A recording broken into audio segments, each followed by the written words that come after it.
সুপ্রিয় দর্শক, আসসালামু আলাইকুম। কেমন আছেন আপনারা? নিশ্চয়ই ভালো আছেন। আজকের জাস্ট পেজে আপনাদের সবাইকে স্বাগত জানাচ্ছি।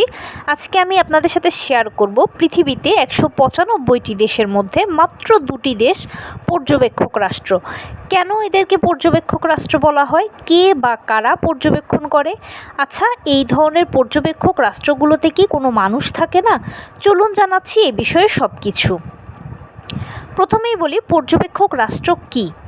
জাতিসংঘের 195টি রাষ্ট্র সদস্য রাষ্ট্র, আর এই প্রত্যেকটি রাষ্ট্রেরই ভোটাধিকার রয়েছে।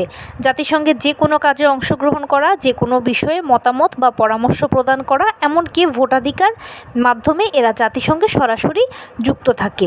কিন্তু কেবল পৃথিবীতে 2টো দেশ রয়েছে যারা জাতিসংঘে অংশগ্রহণ করতে পারে, যে কোনো কাজে তাদের মতামত প্রদান করতে পারবে, কিন্তু কেবল ভোট দিতে পারবে না। অর্থাৎ এই 2টি দেশের কোনো ভোটাধিকার নেই। তাই এই 2টি দেশকে পর্যবেক্ষক রাষ্ট্র বলা হয়। এখন বলি যে কোন 2টি দেশ পর্যবেক্ষক রাষ্ট্র।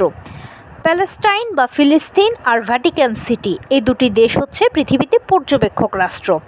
এবার এই রাষ্ট্রগুলোতে কি মানুষ থাকে না? অবশ্যই থাকে।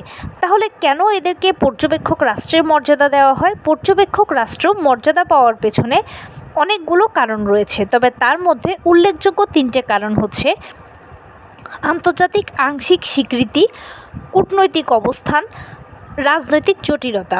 এই কারণগুলোর কারণেই এই দেশ দুটি জাতিসংঘের পরিপূর্ণ সদস্যপদ লাভ করতে পারে না বা ভোটাধিকার পায় না। তাই জন্য এরা পর্যবেক্ষক রাষ্ট্র। তো এই ছিল আজকের ভিডিও। কেমন লাগলো বলুন। যদি ভালো লেগে থাকে তাহলে চ্যানেলটিকে সাবস্ক্রাইব করার বিনীত অনুরোধ রইল প্লিজ।